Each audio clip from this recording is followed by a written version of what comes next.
Welcome to DVC Alumni, where every story inspires the next. The Alumni podcast where you get to hear the inspiring stories and transformation that DVC has had to offer its alumni. And now, on with the episode. Alrighty. And we are live. And so why don't you go ahead and introduce yourself? Okay. So I'm Madeline Hatch, and newly turned personal trainer. I'm based in Crockett, which if no one knows where that is, it's it's across the bridge from Vallejo. I think most people understand that. And I'm 31. And Okay. Cool. So let's start with where you grew up. So, are you native to the Bay Area or are you kind of newly arrived? I've been here for about 16 or coming on 17 years. I was originally from Orange County. So born and raised at the Hoag Hospital. Yeah. Okay. And so you basically moved up here while you were in high school. Yeah, it would have been like right in middle school. Okay. What was that like? Because you got uprooted and, just dragged off in the middle. You had all your friends and all that good stuff. Yeah, it was honestly a pretty challenging time. We had just lost our house in a house fire. And I was about like 8 or 9. We moved up to my grandparents' house and they were about 2 hours up in Apple Valley.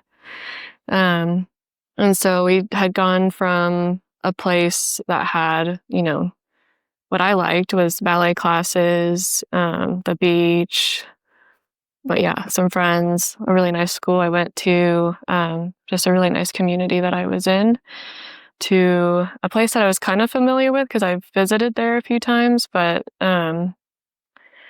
it just also didn't feel like home, of course, and it was hot and there was no beaches and there was no classes to take and there were some friends that I'd made, but yeah, it was just a completely different experience. So because we don't know where Crockett is, probably nobody knows where Apple Valley is. So why don't you go ahead and kind of explain where that is? Because I think it's like you go east from Orange County and then drive for a little while north. And then when you find that dead critter in the road, you make a left type of thing. So where is Apple Valley? Pretty much. Let's see. It's pretty close to Bakersfield if I had to. Yeah, I was born in Bakersfield, and it's a wonderful community to not be in. But no disrespect to Bakersfield, but it's a tough community. So yeah. So you went from and that had to be really tough because it's like your parents lost their house, and more than likely they were probably underinsured because that's the state. I mean, you think about all the devastating wildfires that went through there recently, and people going, "Oh, they're rich people." And if you're got a $3 million home and you're only insured for $1.5 million, you now have to come up with. And if a lot of your assets are tied up in your real estate, man, you are just toast. Mm-hmm. So plus you have a mortgage on top of it. Now what do you do? Exactly. So what did your parents do for work? My mom, she was into photography, and then my dad was a brokerage guy. Oh, okay. So he was a trader. Yeah. Okay. He was into, I think he helped real estate people with their brokerage. Okay. I don't totally know. Okay. So you ended up in Apple Valley, which probably sucked because it was not Orange County and you didn't have any ballet classes out there or no beaches and nothing but, kind of the high desert type of stuff. And, yeah, and there's certainly great mountain biking out there. But unless you're into that, it's just like, okay, that's boring. So what got you guys from there up to here? Well, within a couple of summers, my mom had gotten a teaching credential to teach at a Waldorf private school. So a lot like Montessori, Rudolph came from Germany and was just another way of teaching. So it was a K through 8 school here in El Sobrante. At the time, it was a K through high school, actually. And so my mom, she got a handwork teaching position, which, obviously that's not just anywhere. So we drive up to El Sobrante for the interview because we all have to be interviewed to be in this private school. Really? Yeah. And so it gives the teachers a chance to, assess where your best fit is. And so I actually did 7th grade twice because of that. And so, so we made our way up there, made some connections, found a place to stay or to live. And, we made our way up here and we've just kind of been up here ever since. Okay. So what was that? So you moved from Orange County. I'm madly in love with it, right? It's got all the things you want as a kid. You go to grandma's place and it's like, oh my God, this is the sticks, right? And then you end up at this, it's called the Waldorf School. Yeah. Okay. And you end up there. And how was that experience? Doing 7th grade twice, that was, now on reflection, I'm sure you're like, Yeah. By the time it's like, oh my God, but yeah. What was that experience like? And like, what was your friends like? You mean like, the two 7th graders? Yeah. I mean, you get here, you got interviewed too. Yeah. And so what was, you move up and you were like, oh, wow. Yeah. I mean, I know as like a kid, I kind of just had, just those goggle visions, right? Like I just kind of saw and experienced life. But I do remember I was going to be placed in the 8th grade, but the teacher was like, I honestly just don't know if she would fit in with the kids here. Like the kids are kind of rough here in 8th grade. And I just think that she needs to have a better experience. So they put me back into the 7th grade. And yeah, it was definitely a good choice on their part to I fit in a lot better with that class and the teacher, and then that gave me an extra year of Waldorf, and that was pretty great. Because when I was in Orange County, I was the one that brought the family into it, because when I was in kindergarten, I was totally fine at home. I would talk. I was fun. I was outgoing. You take me to school, and I was a mute child the whole day. And so obviously my parents were like, oh, well, that's probably a sign. That's probably a sign that there's just something not right. Mm-hmm. And, the teachers would say like, oh, she needs to talk more. She needs to be like this. And my parents were like, maybe we just need to take her out and do something else. And so my mom was like, shoot, like I've never homeschooled before. What am I supposed to do? And one of her friends recommended the Waldorf School. And so she took me there, and I went to 1st through half of 4th grade, and then half of 4th grade is when the house fire happened. So, jeez. Yeah. So, going to then 7th grade, I got an extra 2 years of the Waldorf School. Yeah. So cool. And where'd you go to high school at? John Sweat. Oh, okay. So now we're up to, so you guys ended up living in Crockett. Yeah. Okay. Yeah. So for those that don't know, Crockett is where C&H Sugar is here in California. And actually, it's a great, I told you before we started, it's like I love cycling through there. I have a very good friend of mine, his wife grew up there. And she grew up in Pleasant Hill, but grandma still lives in Crockett, and they have rental property there that they just inherited. But it's a great little community, lots of cool hills if you like cycling hills. If you don't like cycling hills, don't go to Crockett bicycle.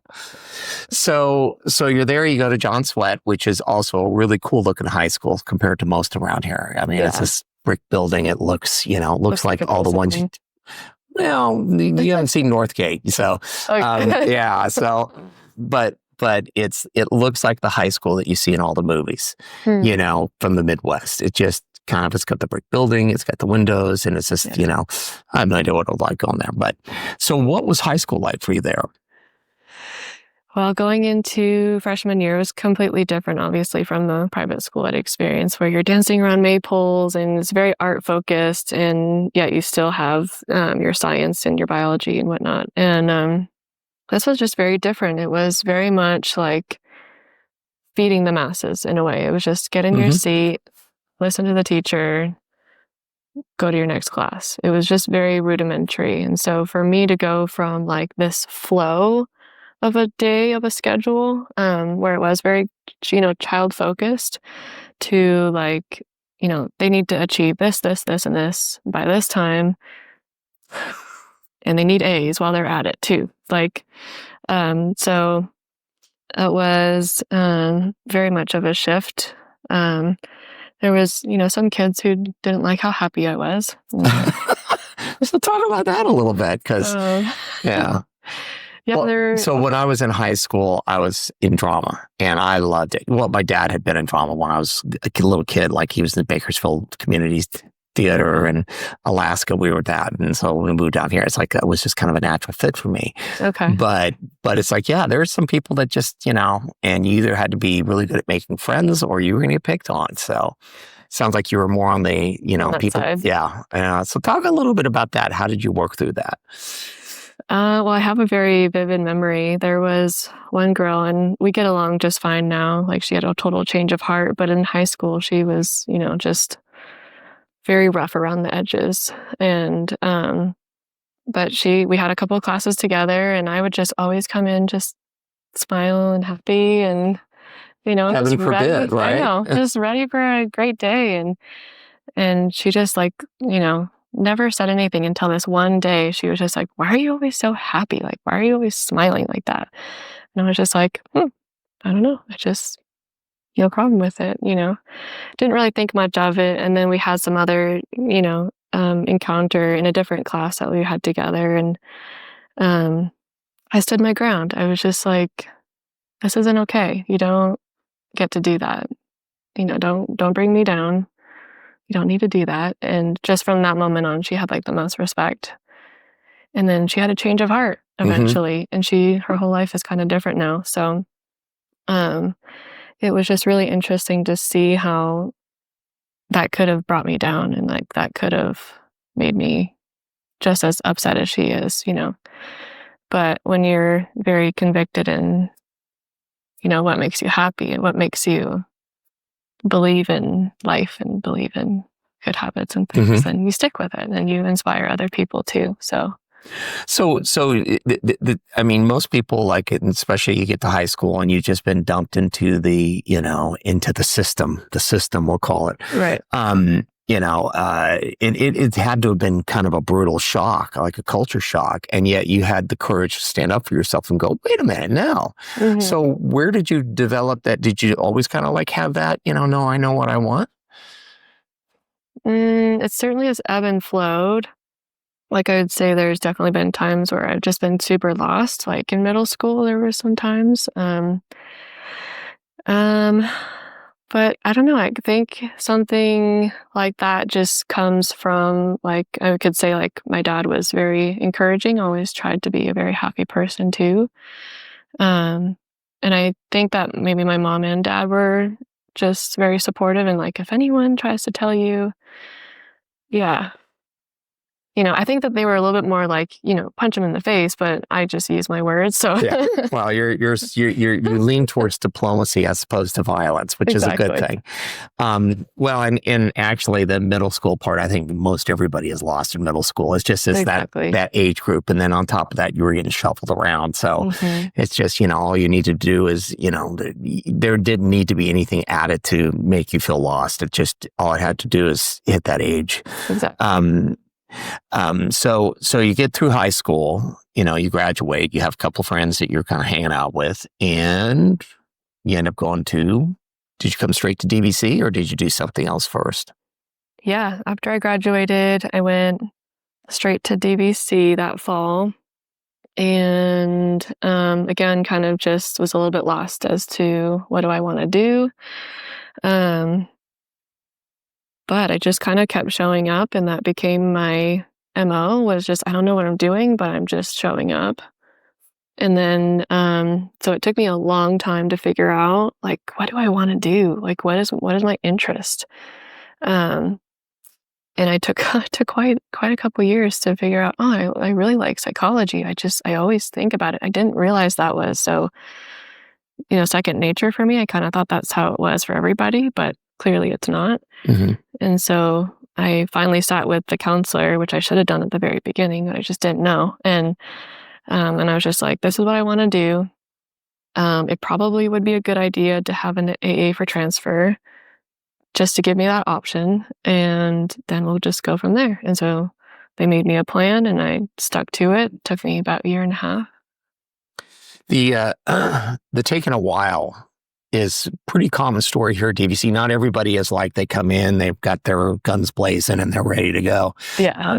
I know. Excuse me. Allergy season. So, Yeah.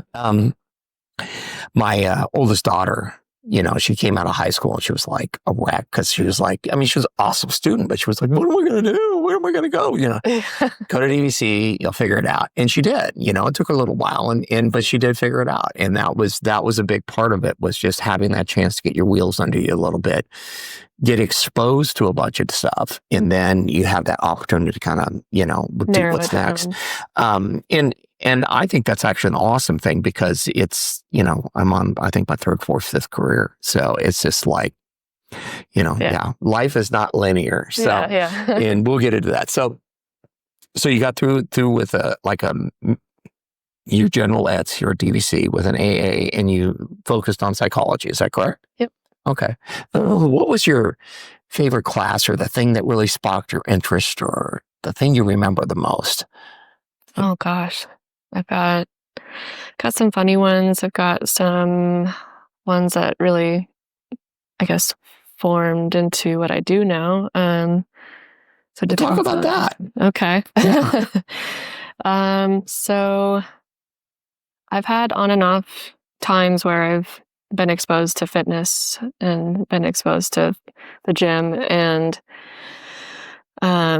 so when I found that there was a gym here at DVC, I was like, oh, interesting. And it's a class. Like, you just show up, you work out for an hour. Like, what a way to hold yourself accountable. Like,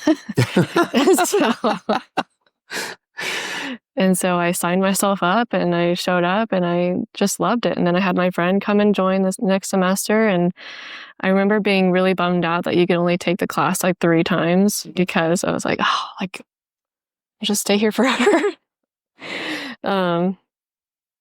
But yeah, then having my friend there, I trained her a little bit, and then we just had a really good time, like just spending a couple hours a week there, and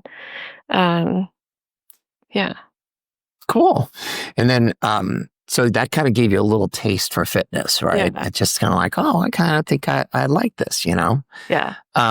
So you graduated and then you headed off to Cal State East Bay, or no, not Cal State East Bay. Sorry, Cal State Maritime. I'm really sorry about that. Sorry, guys. I just that was a slip there because I'm used to it. But no, Cal State Maritime is interesting because it's, first of all, they got a boat, which none of the Cal States, I think, have a boat. And they have a fantastic program for, the merchant marines and stuff like that. But, but was the decision to do that based on proximity? Because it's literally, you can, if you could throw a rock really far, and it wouldn't be that far. Yeah. You could hit it from Crockett. You can see the boat from Crockett. Exactly. From my house, pretty much. Yeah, I mean, how that kind of worked out, I had graduated here, DVC, and this was like right as COVID was starting too. So our graduation was on Zoom? Yeah. Okay. It was like a pre-made video, and you saw your names in the credits, and I thought, okay. And you went, yay for me. And my brother would be like, oh, good job. That had to have been brutal. I mean, it's just, I know that during that time period, everyone was just trying to figure out what the heck was going on. Seriously, yeah. And so everything kind of went in a direction. And, now people are going, well, they should have known. It's like nobody knew. No. Nobody had a clue. So we just did the best with what we could and what was safe and whatnot. So, and so, yeah, I had more of an idea of like, okay, I want to get into some psychology. I'll just, and my confidence was a lot higher too, because of like just have graduated and finally, felt like I accomplished something of my own.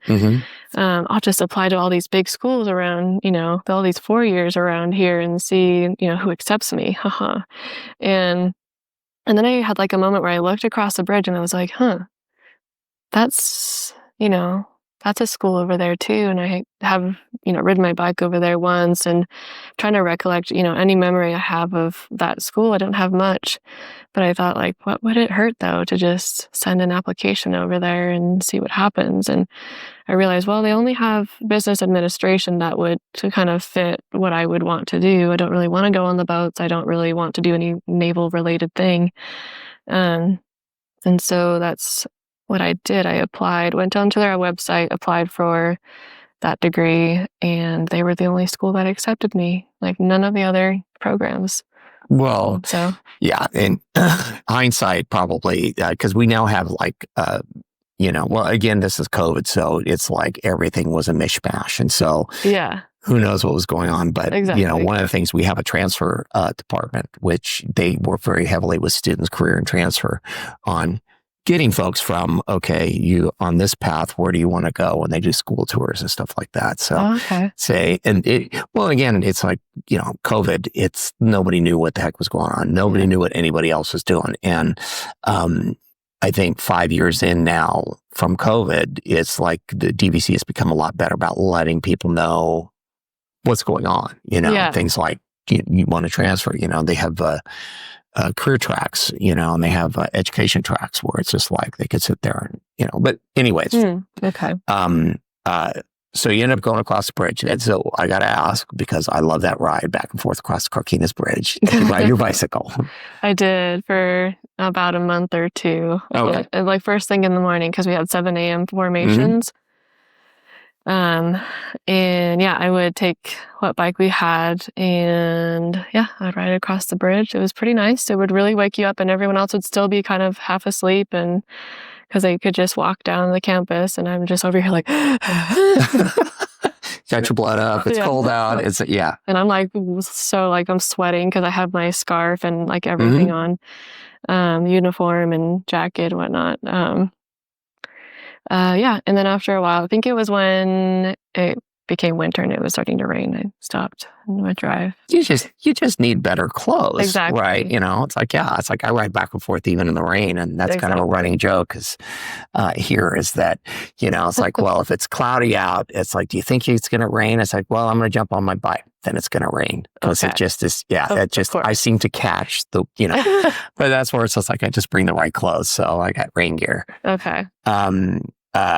So how did you like going there? I mean, granted, it was just right across a stone's throw. I mean, is it a nice campus, good school? Oh my gosh, yeah. It was definitely such like a, what do you call it, the light at the end of the tunnel, because COVID was kind of rough, and it was just kind of, I don't know, like it was just, there was a lot going on, and it was great. The campus is beautiful. The people are nice. You just feel so autonomous. You just feel like, all right, I got this. I'm a big person now. Yeah. And everyone's wearing uniform. So like, there's just, a uniformity. There is just like, we're all on the same page. We're all here for a reason. And you really felt like that too with the people, like the students, because they all had been going there for a couple years together. They all made friendships. And so being kind of the cohort that came in halfway through, there was a couple of us that were on that same boat. We kind of just had to squeeze ourselves in, make some friends. But still, it was like such a great experience. It was like just so eye-opening. And then just the topics themselves, like it was so up my alley. I just loved it. I really liked the professors a ton. Like the classrooms, like we're just perfect. Like there was really like most of the time maybe 15, maybe 20 people in a class. And so maybe even less. There was probably some with less too. And so you really got to know the professor, and they really took the time to have meetings with you outside of class if you're having troubles or had questions. And so I felt very taken care of, So what was your favorite class there? Oh gosh. I I have quite a few that were, I kind of categorized my favorite as like which one just lit me up the most, because it was so different and so something I'd never learned. There was, organizational behavior. There was info management systems. That was tricky. I had extra tutoring for that one. Then there was like a couple logistics classes. That was very, very challenging, but like very informative too. Yeah, those ones kind of stood out to me the most. Cool. Yeah. So, so you get through there, you have this wonderful experience there. You feel just like on fire, conquer the world. Had you decided to get into fitness at that point, or was that just kind of something that evolved as you went along? It kind of just evolved. I just all the while throughout this whole entire journey of growing up, starting from when I moved to Apple Valley, honestly, is like when that started. It wasn't until after I graduated Cal Maritime where it really took off. I was kind of a little bit desperate for a job, and this personal training job in Martinez had shown up on Indeed.com, and I thought, like, well, I mean, it's in Martinez. It's like a 15-minute drive from Crockett. Might as well give it a try. And Or 30 minutes on a bicycle. Yeah, exactly. Yeah. And so I took it up, and that was also a massive eye-opener, in many ways, good and bad. And I just kind of decided that if I really wanted to go in on this, I might as well do it on my own. So talk a little bit about the good and the bad, because the thing is I think what happens is often we launch into a business or we get a job, we think, oh, it's going to be all unicorns and fairies and stuff, and it's like reality shows up. It's just like you got compliance, you got this, you got that, and it doesn't matter what job it is, but it's especially working for a small business, it's a lot different than working for the massive corporation. Exactly, where everything's taken care of for you pretty much. You just sit and work. When I was working for the small business, it was like a small little studio gym, and they had been around for about 7 or so years. So it was pretty established, but still, it was one boss, like 4 trainers, like nobody else, just him running the whole entire show. He might have had a CPA or something like that, but it was just mostly him in the office. And so, it was definitely a mixed bag, because although I learned a lot about how to be a good personal trainer, that was probably the best part I took out of it. And I was contracted as a 1099 employee. And so I had to start my LLC, which for tax reasons, working for someone else doesn't make a whole lot of sense. But that just meant that like leaving was a lot easier too. And so then transitioning into doing it myself. So I had this LLC, and I thought, well, I've, got to go register. I just got to go through the process to make it official then. So went to the county clerk, did that whole thing. Just something in me knew that like, if I'm going in on this, I have to do that, like what they call the unsexy work too. They have to do the behind the scenes type of stuff too. And so I just had no idea what I was doing. Little by little, I was just gathering information. Someone would finally give me a piece of paper that says like, oh, if you're trying to, get your business going, you follow these steps. And I'd be like, oh, so, thank goodness, because I have no idea what I'm doing. But by the way, almost nobody knows that. Exactly. So it's just like, it's one of those things where old people like me who've done it a million times still like struggle with it. So it's just, right. It always changes. And well, and the thing is, I mean, again, it's like, I think oftentimes a very good friend of mine, Scott Davis, shout out Scott. So a very good friend of mine, he made a comment once. He owned his own business for, oh my gosh, 25 years or something like that. He made a comment to me at one point, and he said, and he was very good at what he did, but he said he'd make a lousy employee because the thing is he liked it his way. Exactly. And I think that's true of most people that end up working for themselves is because they have a certain way they want to see it done. And the boss doesn't necessarily want to, buy into that, whatever it is. Yeah. And so I think that's the learning lesson there is just, if you're going to be your own boss, be your own boss. And it's tough. So you started filing out the paperwork. And where did you find the piece of paper that says this is how you do it? It was at the county clerk in Martinez. Oh, wow. Okay. So because Crockett is unincorporated, you can't do very much there. So I had to go to Martinez and register there. And yeah, it was just a part of the paperwork. It gave you a packet of things to fill out, and one of them alongside the, so you have to post in the newsletter. So you have to pick one, post there, and just one of the sheets there just said how to start how to properly file your business. And I was like, okay, great. Let me just go through this. And so I did all the steps and, yeah. Okay. And so when was that? That was 20, it was June of 23. Oh, wow. Okay. Okay. So we're just coming out of COVID, because it was 23, 24 kind of still. We just finally got over the COVID hangover and stuff. Exactly. And so we're kind of getting out in the world. Yeah. So you decided to launch your own little spiel, right? And what's the name of your business? So I registered it as Hatch Services LLC. Okay. Actually, that's good and generic because the thing is that if you decide to do other things, you can all stick it under the same umbrella. And exactly. That's very smart. Yeah. So your business degree is actually paying off. So tremendously. Yeah. So what else from your business degree are you taking in, kind of applying to this? And then we'll get back to personal training. Yeah. Yeah. I'd say the marketing aspect helps a lot. There was a couple projects that we had to do. We had to take a couple of the products that my professor showed us, and we had to make and sell our own product. So we had to take that product and give it certain attributes and make it attractive for selling. So I thought that was very helpful. So how have you used that in your business?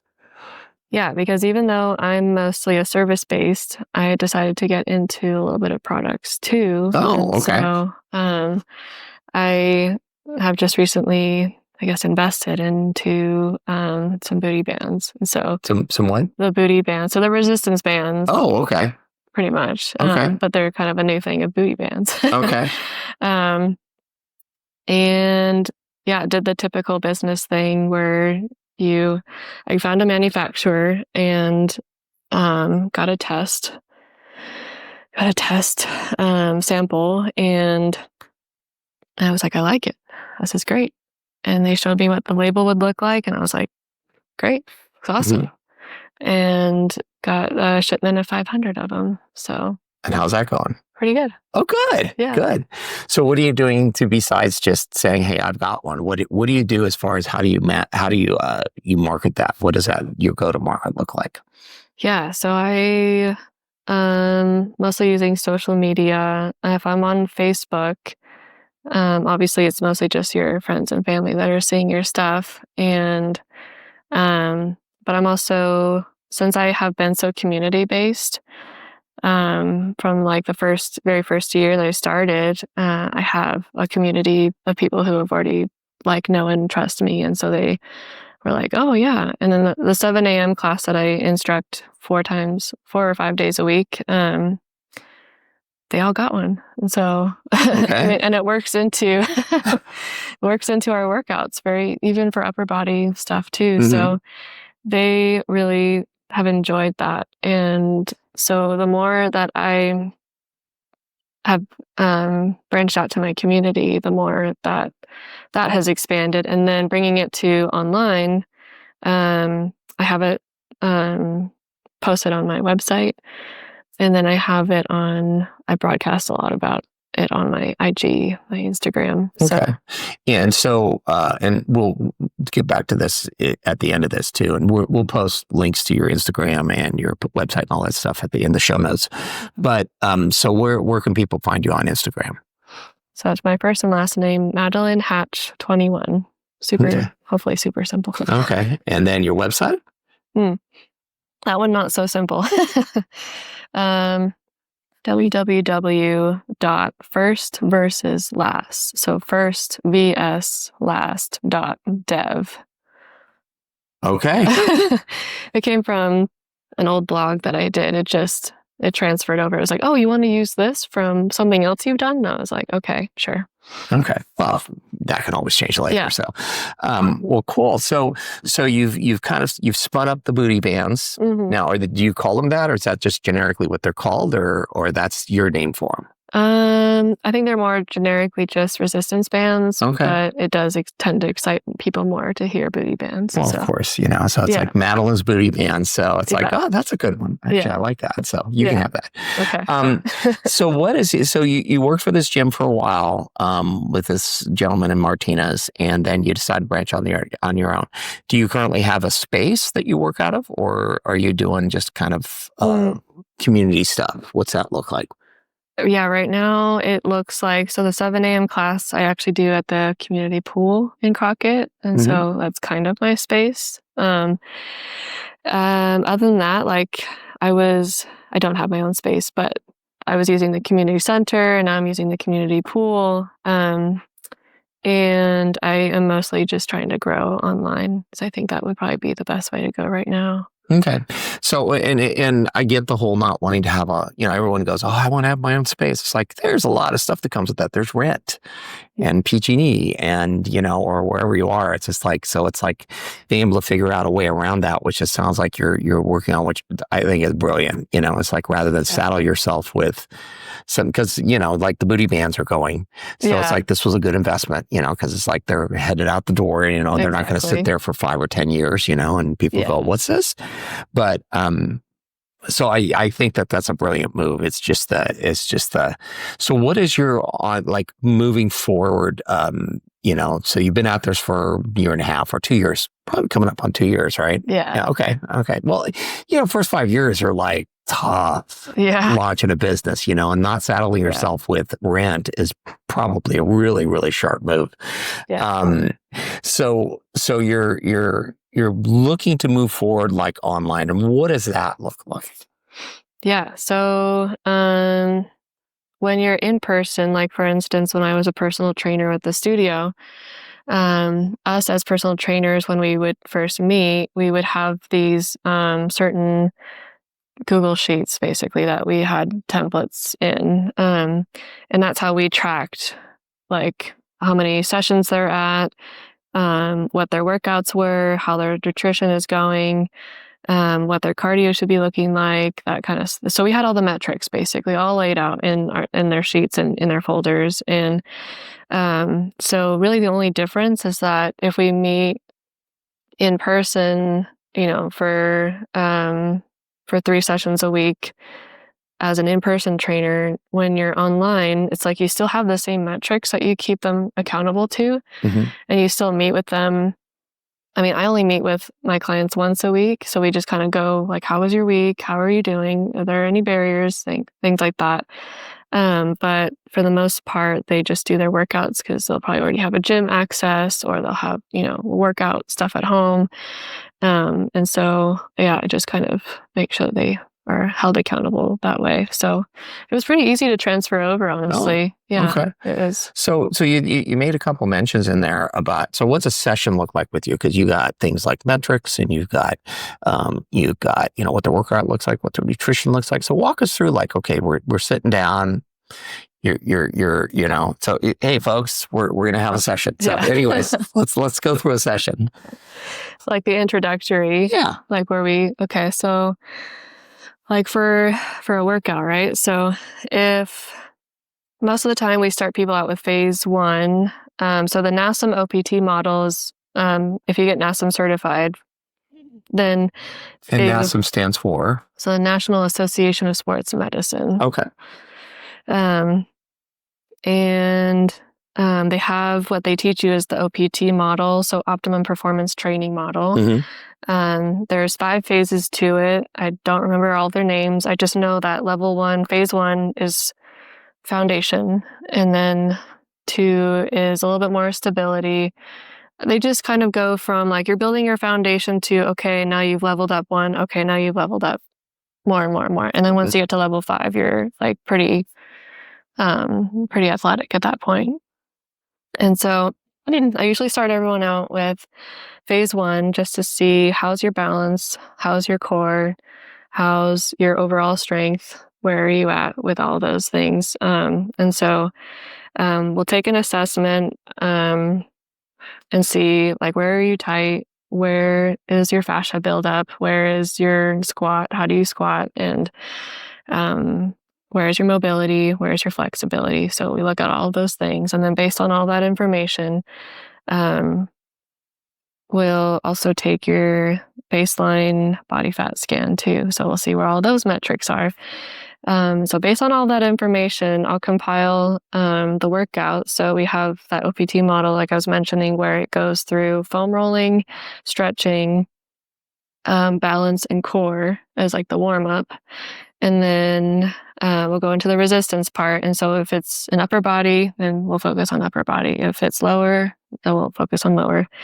And so that's kind of what I did with my clients, is I would kind of alternate. And then we have a little bit of a cool down session. So generally that's what it looks like.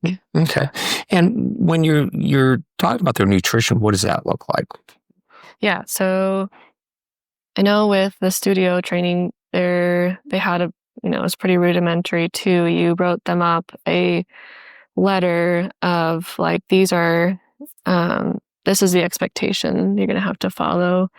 We'd have a list of different foods that are healthy, right? They're good protein sources, good carb choices, and fat choices. And I like to add in, so I'd go to macrocalculatornet.com, I think, which is where you put your baseline information, you put your like age, height, weight, all that kind of stuff, and it would pull up your macros. And so then you would take all of those numbers based on whether you'd want to maintain your weight, drop some weight, or be very extreme. I would take a screenshot of like mild weight loss. Like I want that one. I'd plug it into, this for my new client. Okay. So you're going to see all these listed foods here, but it's not really just enough to see these lists, because you'll eat that and think, oh, I'm being so healthy, but if you're not getting enough protein, if you're not, if you're someone who eats too many sources of fat, and it's, bad fat too, then you're going overboard. You need to narrow it down. And then obviously a lot of people are like, oh no, carbs are so bad. And so wherever people land with all of these things, right? So following the macros just kind of gives you an idea of like, based on your ratio, based on what we have found about your body, this is what's going to help you to mildly lose some weight. So it's nothing extreme. It's rather sustainable. And so every time we'd set someone up with, this plan, pretty quickly, with just the frequency of 3 trainings a week, coming into the studio and following this plan, when they're off doing their own thing, they would start to lose inches pretty quickly. Cool. So, I know the carb thing is like, everyone's like, oh, carbs are evil, And for one, I cycle a lot. So it's just like, no, carbs are my friend. Good carbs. Let's qualify that. Good carbs, are my friend, as is good protein. Exactly. I stay away from protein drinks, because the thing is I used to drink a lot of them, and I got a lot of kidney stones. And so it was just like, okay. Yeah. Well, I also wasn't drinking enough water, but that's a whole nother discussion. So, water is our friend, folks. But talk a little bit about like protein and carbs. Like, what are some good ones to work with? So I'm a fan of chicken. My wife and I fight over whether it's chicken breast or chicken thighs. She likes thighs. I like, and it's just like, it's this whole thing. But we also work in with like a steak. And the part of the reason that we do it, and you can tell me if I'm wrong, you tell me I'm full of it, which is fine, is that it's a really high source of really dense protein. And, we grill it, not too much, and then cut it up and cut most of the fat off of it, which is fat is flavor, but that's, Yeah. But what are some other really good sources of protein? I mean, those are mine, and you can tell me if I'm wrong. No, I mean, those are great. Yeah. Okay. Yeah, those are great. Probably one of the two better ones in my opinion. Obviously, then there's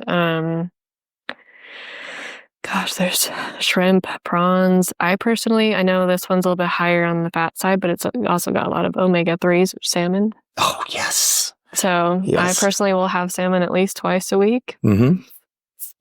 Still a lot of good sources of protein too.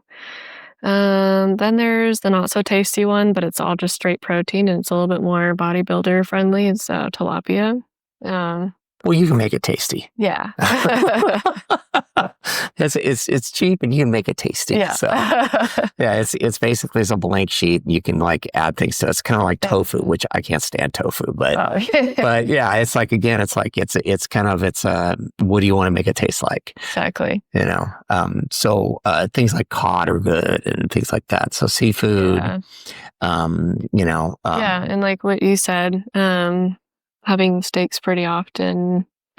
A lot of people are so, yay or nay about it, right? Like my brother's newly a vegan, and so he's of course like, no, of course not.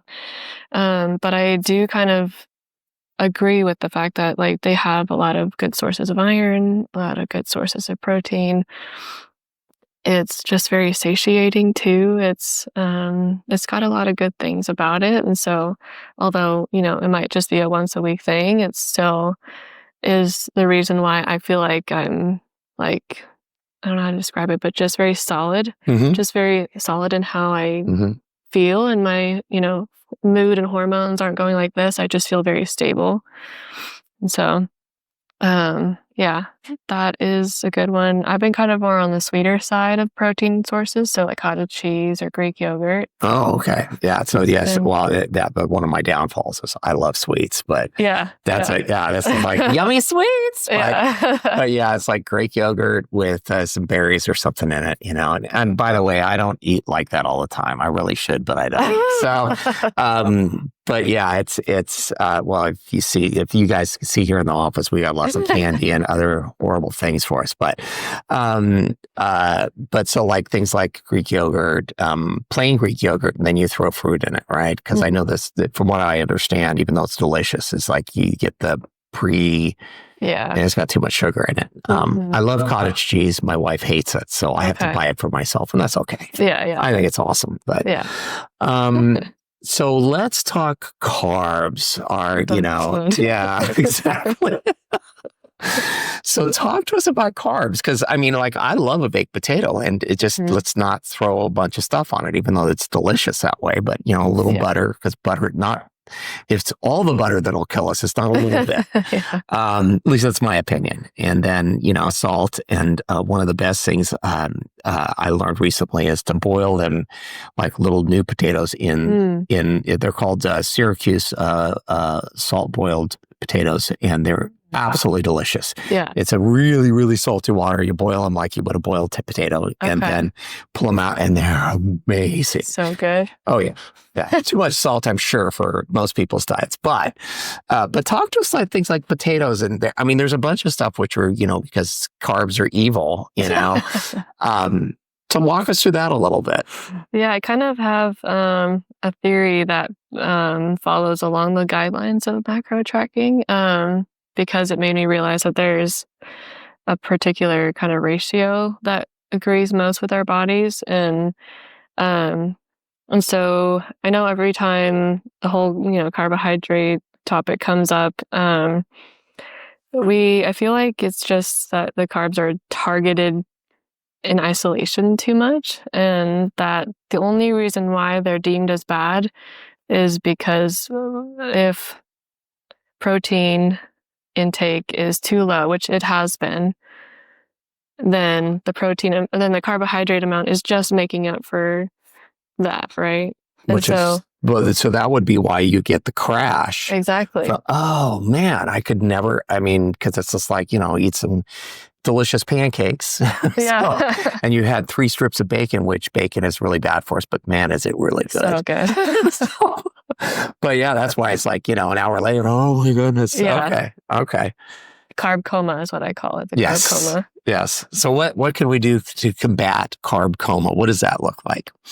Just add more protein. That's really all it is. People think, oh, take the carbs out. Oh, don't eat them anymore. And it's not true. Keep the carbs in. Just add like 2 to 3 times more protein. So if I were eating if I go to IHOP and I get a plate full of pancakes, I'm going to eat all those darn pancakes. But what I'm going to do is, because I doubt that, IHOP or wherever would have that much cottage cheese or Greek yogurt, I would just maybe sneak some in myself and eat it alongside with it. I would probably take like 2 servings and I would just eat it with it. Therefore, you don't have to add as much syrup, in my opinion. I just wouldn't add as much syrup. Maybe a little bit of butter too. You got to have some syrup. Yeah. Yeah. Yeah. You gotta have some. Well, I'm thinking now I'm going to be walking around with cottage cheese in my pocket or something like that. I know. Probably not good. Or I'll make my wife carry it in her purse. She's go, what is this? So now let's talk a little bit about eggs, because eggs are a pretty good source of protein. So you're not saying add eggs to the bunch, right? Like an omelet or something like that. But you're talking about cottage cheese, and that's just my favorite one. Oh, okay. Yeah, there's you totally could do that too. So if you had a little bit of pancakes, make that sweet, and if you had some eggs or sausage or whatever on the side, yeah. So you have a little bit of sweet and savory. So you're not a fan of eggs? Oh my gosh, my one little feeling is hurt. So. Well, it's mostly, I guess it's mostly just because I realized that my own cholesterol from eating so many eggs and other things has been a little bit on the higher side. So, okay. Yeah, I'm not trying to demonize eggs. They're great, and I encourage it. I just know that for me, it's being on mostly of the bodybuilder diet, it's also very much of an extreme. And so if you go too far that way, then you're most likely going to get something.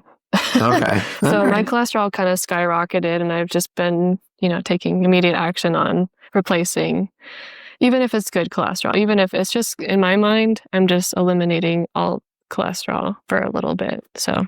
Okay. Well, but then I can see why eating the salmon would actually be good, because it does, it has the good fish oils and all that stuff. Plus, it's amazing. Yeah. So it's roasted and yeah. Honey, we're having salmon this weekend. Yeah. We've got a bunch of pork that I've got to make stuff with. I've got pork tenderloin, and I've got pulled pork and pork chops. I can make those into anything, but it's I love bacon, but I'm trying to steer clear of it. It makes everything better. Yeah. But really so does. What are maybe a couple other tips that you would give people, just kind of generic, it's hey, you're trying to live a healthy life, it's I think we talked about, learn to move, get up off your butt, get up off the sofa, go for a walk, something. Yeah. And then what are some dietary tips that you would maybe give people, snacking? Because that's the most evil thing ever is snacking, because it'll murder you.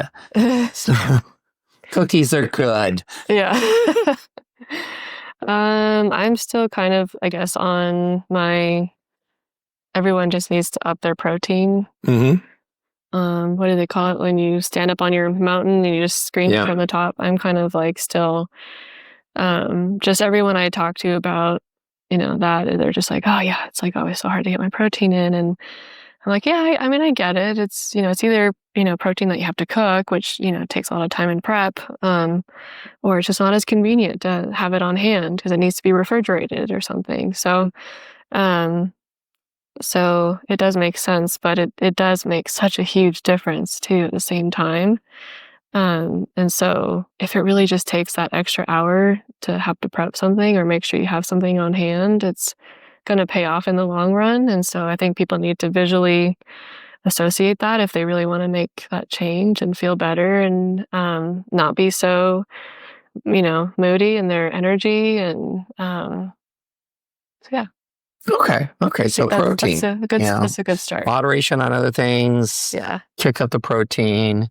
Well, and to your point, I'm thinking about this, and I'm going to your point. Like for instance, I'll make a nice steak for my wife and I, and then we'll have a baked potato because, of course, it's delicious. Yeah. Or we'll do, like I said, some boiled potatoes, some roasted potatoes. Sometimes I'll do that, just so that way it's not as perceived evil, but. And then we'll throw another vegetable in there, I'll roast some vegetables or something. Yes. And I find that, after that, it's like, I don't need to have the pie. Exactly. It's like I could still have it, but I don't need to have it. Exactly. Or the cobbler, which is also delicious. I love it. It's like, here's the fitness person going, oh my God, I love that so much. Well, and but what it's meant for. Like, I'm still human too. It's meant to like appeal to your taste buds. So, I don't feel bad ever being like, oh my gosh, I love ice cream. I love this, because it's just meant to be palatable. So it makes sense. Like, it tastes good. Yeah. And that's why like tilapia doesn't. And that's why sometimes vegetables don't. I will say like sometimes, a certain thing doesn't taste great, but it's good for you. And so it's that rule of like, well, you can, like what you said, you can make it taste however you want. Kind of gives your power back to you. Yeah. We'll see. Again, it's like you said, it's like, steak and stuff is, even hamburgers, it's like people go, oh, they got terrible fat. Well, if you throw them on a grill, most of the fat cooks out. So it's just like, that meatloaf, which is cooking in its own deliciousness, which, again, it's like fat is flavor. Yeah. But exactly. which means I'm very flavorful. But to your point, and I like that, it's just that kind of, it's not about depriving yourself. It's like throw some more protein in it. Mm-hmm. And I noticed that you didn't say about, throwing protein shakes and stuff like that in it. Because, again, I've had problems with protein shakes. I just avoid them. And, whereas if I do high quality proteins, whether it's, pork or chicken or, turkey. Oh, yeah. Well, I'm the turkey cooker in the family now, in my wife's family. They're like, oh, you've got it forever. And so so I love turkey, but yeah. Okay. So you've given us some really great tips. So what are maybe 2 more tips that you would give us as like kind of a walking away thing? It's like somebody coming to tell you, it's like, oh yeah, I'd like to, step up my fitness or something like that. Or I'd just like to feel better. What would be a couple of things that you would tell them? I guess without very much context, because I think that since everyone is so individual, I would ask first. I mean, obviously the basics, like, are you drinking enough water? How was your sleep at night? I'm not laughing because it's like, you drinking enough water? Are you getting sleep? It's like, right. It's just the basics. And it feels kind of like, I feel kind of annoying for being so of the basics, but it's like, it's true. Like I have to check in with my clients about it all the time. And then, and still, like, they're just like, oh, like, I got to get better about it. Got to get better. But when they do, they say, I'm so glad you keep pushing me because I felt so great. And I was like, I know, it's just, so anyways, it's just those basics. It's the sleep. Are you at least walking every day? Are you going into nature and meditating? Meditating is great. I know it's hippy dippy and cheesy, but I'll set aside like 5 minutes, even if it's like right when I wake up first thing in the morning. I'll just set something and it will help me go back to sleep if I need to go back to sleep, or it helps me kind of just not go on my phone too, which is a thing that a lot of people do first thing in the morning. And I know if you're trying not to, then that's a hack that I've done, because if you're just laying there and you're listening to a meditation, it just centers you back into your body. And then you just decide like, okay, starting my day. And then it's just kind of like a little tiny tweak that kind of gets you going. At least it's worked quite well for me. So cool. So yeah. Those are, it's amazing because the basics and the fundamentals, because it's like your first sessions with your clients. It's like, it's fundamentals. Are you getting enough to drink? Are you getting enough sleep? Are you taking a walk? It's like, no, we're not going to go lift 400 pounds. It's like, let's go for a walk. Yeah. And I mean, again, I'm, my big thing is I forget to drink water. My wife does the same thing, and she works outdoors. And so come the summer, it makes a big difference, because it's like she gets dehydrated, and then it's just like, honey, you need to, and we're older, so it's just like, it really doesn't pay off. Yeah. So I really want to thank you for your time. And again, where can people find you? I guess mostly my IG would probably be, my Instagram might be the best. Okay. And your Instagram handle is, again? Madeline Hatch 21. Cool. Okay. And we'll also put a link to that in the show notes. And we will also put a link to your website in the show notes. And again, thank you very much. Yeah. I appreciate it. Yeah. Cool. Thank you for tuning in to DVC Alumni, where every story inspires the next, the podcast for the DVC Alumni Association. You can contact us at alumni@dvc.edu with any comments, and be sure to leave a like and subscribe to our podcast.